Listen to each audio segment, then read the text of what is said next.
आप सभी को जय मसीह की। आज के इस नए दिन में आप सभी का स्वागत करते हैं। हम आशा करते हैं कि आप सभी प्रभु की कृपा से अच्छे होंगे। तो चलिए दिन की शुरुआत करने से पहले वचन की ओर ध्यान देंगे। नीति वचन पहला अध्याय 33 वचन। परंतु जो मेरी सुनेगा वह निडर बसा रहेगा और बेखटके से सुख से रहेगा। मेरे प्रियो, आज की सुबह के समय में प्रेमी पिता परमेश्वर आपसे ही बात कर रहा है। देखो, जो मेरी सुनेगा, परमेश्वर की बात को सुनने वाले को प्रभु नित्य संभाल कर रखता है। परमेश्वर की आज्ञा के अनुसार चलने वालों को परमेश्वर पिता नित्य संभाल कर रखता है। परमेश्वर के उपदेश के अनुसार चलने वाले को प्रेमी पिता परमेश्वर उनको दाहिना हाथ पकड़कर संभाल कर रखता है। मेरे प्रियो, परमेश्वर की सुनना चाहिए। आज बहुत लोगों की सुनते रहते हैं, आज बहुत लोगों की एडवाइस लेते रहते हैं और बहुत लोगों की बात को सुनकर वो अच्छा लगता है और उसके अनुसार चलते हैं। लेकिन प्रभु के वचन में लिखा है, देखो, आप सुख से रहने के लिए, आप आनंदित रहने के लिए, आपका जीवन सुखमय से गुजरने के लिए, आप बेखटके से सुख से रहने के लिए, आपके बच्चों का जीवन बेखटके से सुख से रहने के लिए आप प्रभु की ही सुनना चाहिए। उधर इधर वालों की बात तो मत सुनो मेरे प्रियो।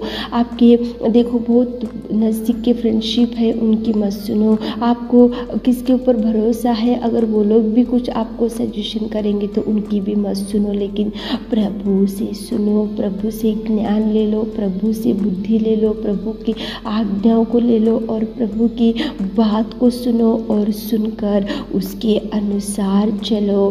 देखो, आपके सामने कितना भी तूफान क्यों ना खड़ा हो, कितनी भी समस्या क्यों ना खड़ा हो, कितनी भी मुसीबत क्यों ना खड़ा हो, कितनी भी बीमारी क्यों ना खड़ा हो, कितने भी भयंकर देखो गहरे समुद्र के अंदर भी अगर आप पड़े रहने से भी बेखटके से प्रभु आपको उठाकर सुरक्षित रखेगा। बेखटके से प्रभु आपका हाथ थामेगा, बेखटके से प्रभु आपको बचाएगा, बेखटके से प्रभु आपको सुरक्षित रखेगा। मेरे प्रियो, प्रभु की सुनो। आजकल बहुत उधर इधर की सुनना बहुत ज़्यादा हो गया, इसलिए आपके पास सामने जो भी समस्याएं आती है तो आप बेखटके से सुख से नहीं रह पा रहे। प्रभु की ओर देखो, प्रभु की सुनो, प्रभु के वचन को ध्यान करो, प्रभु के वचन को पढ़ो। उसके वचन में जो जो लिखा है उसके अनुसार आप आपके आत्मिक जीवन में चलो।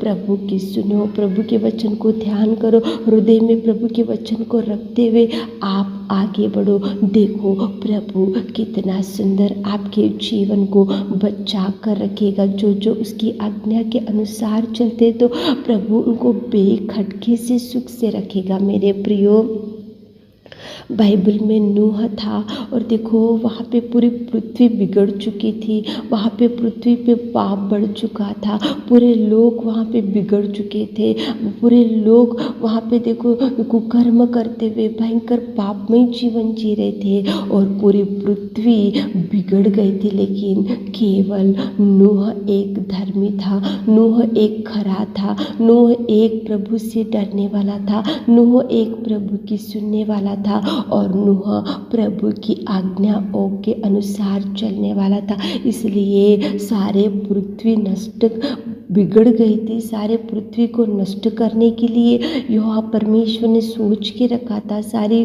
पृथ्वी की चाल चलन बिगड़ी हुई थी, कुकर्म बढ़ चुका था, पाप बढ़ चुका था। लेकिन सारे पृथ्वी में प्रभु परमेश्वर पिता ने देखा कि केवल नूह ही एक खरा है, नूह ही धर्मी है, नूह ही आज्ञा के अनुसार चलने वाला है और नूह ही उसकी सुनने वाला है। इसलिए परमेश्वर ने उसको बोला कि नूह, मैं सारे पृथ्वी को 40 दिन 40 रात में बरसा कर सारे पृथ्वी को नष्ट करने जा रहा हूँ। सारे पृथ्वी डूब जाएगी और सारे पृथ्वी में पाप बढ़ गया और सारे पृथ्वी बिगड़ गई, सारे पृथ्वी में कुकर्म बढ़ गया। इसलिए मैं सारे पृथ्वी को नष्ट करने जा रहा हूँ, नष्ट नष्ट कर रहा हूँ, इसलिए तू जाकर कोपेर वृक्ष की लकड़ी लेकर आकर जहाज बना और तू तेरा परिवार उसमें जाकर रहे। कितना सुंदर प्रेमी परमेश्वर पिता आज की सुबह के समय में आपसे बात कर रहा है। मेरे प्रियो, जो मेरी सुनेगा वो निडर बसा रहेगा और बेखटके से सुख से रहेगा। नूह के ऊपर प्रभु की दृष्टि गिरी, क्यों गिरी? क्योंकि वो खरा था, वो सीधा था, वो धर्मी था, प्रभु की आज्ञा के अनुसार चलने वाला था, प्रभु से डरने वाला था, प्रभु के वचन के अनुसार चलने वाला था, इसलिए प्रभु की दृष्टि उसके ऊपर गिरी।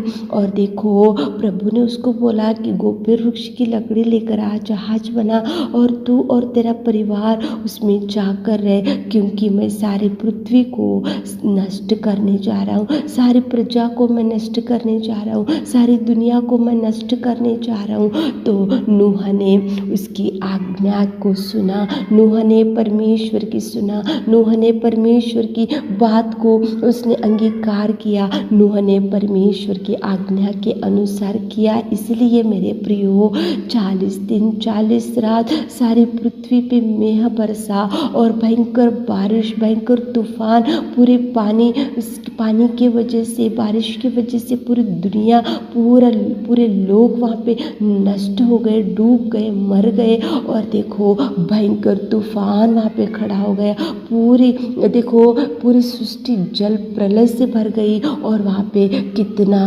भयंकर परिस्थिति वहाँ पे परमेश्वर ने उनको नष्ट करने के लिए रखा। लेकिन केवल नूह का परिवार ही देखो बेखटके से सुख से था। क्यों सुख से था? क्योंकि नूह ने परमेश्वर की सुनी, नूह ने परमेश्वर से बात को, आज्ञा को सुना, नूह ने परमेश्वर से डरा, नूह परमेश्वर की इच्छा के अनुसार चलने वाला था। और नूह इसलिए देखो वो निडर बसा रहा और बेखटके से सुख में वो जहाज में बैठकर था। कितना सुंदर प्रेमी परमेश्वर पिता आज आपके सामने देखो नूह को लेकर आ रहा है। मेरे प्रियो, नूह की वजह से सारा परिवार बच गया, पत्नी, बेटे, और देखो बेटे की पत्नियां, सब लोग बच गए। क्यों बच गए? क्योंकि नूह प्रभु की सुना, नूह ने प्रभु की आज्ञा को जाना, नूह ने प्रभु की इच्छा के अनुसार किया, नूह प्रभु से डरने वाला था, नूह प्रभु की आज्ञा के अनुसार चलने वाला था, इसीलिए वो निडर बसा रहा और बेखटके से सुख से था। मेरे प्रियो, आज आप भी प्रभु की सुनो, आपके फ्रेंड्स की मत सुनो, आजू बाजू वालों की मत सुनो, आप जिससे बहुत प्यार करते हो उनकी मत सुनो, आपको जो अच्छे लगते हैं उनकी मत सुनो, प्रभु की ही सुनो, प्रभु की आज्ञा के अनुसार चलो, ताकि प्रभु आपको निडर बसा रखे और आप बेखटके से सुख से रह सके। देखो 40 दिन 40 रात फुल मेह बरसा, बारिश हो गया, तूफान खड़ा हो गया, पूरी पृथ्वी नष्ट हो गई, पूरी देखो जल प्रलय की वजह से पूरी दुनिया डूब गई और मर गई। लेकिन केवल नूह का परिवार निडर बसा रहा और बेखटके से सुख से था। उसका एक ही कारण, सुना। वो जो कोई मेरी सुनेगा वो निडर बसा रहेगा और बेखटके से सुख से रहेगा। आप प्रभु की ही सुनो, प्रभु की ओर देखो, प्रभु की ओर देखकर वचन को ध्यान करते हुए, बाइबल पढ़ते हुए, क्वाइट टाइम करते हुए, प्रभु के चरणों को पकड़ते हुए दिन की शुरुआत करो, ताकि प्रभु आपको बेखटके से सुख से रख सके। आमीन है मेरे खुदावंत प्रेमी परमेश्वर पिता। आज की सुबह के समय में आपने कितना सुंदर बात किया पिता, जो आपकी सुनेंगे आप निडर बसे रखेंगे और देखो पिता परमेश्वर आप बेखटके से सुख से रखेंगे। मेरे खुदा, हमारे प्रिय भाई बहन लोग भी आपकी सुननी चाहिए, आपकी आज्ञा के अनुसार चलना चाहिए, आपके वचन के अनुसार चलना चाहिए और पिता उनको बेखटके से सुख से रखिए। पिता आज दिन भर के आशीषों से हमारे प्रिय भाई बहनों को भर दीजिए। छोटी सी प्रार्थना आपके मिट्टी और मधुर नाम से मांगते खुदा, आमीन।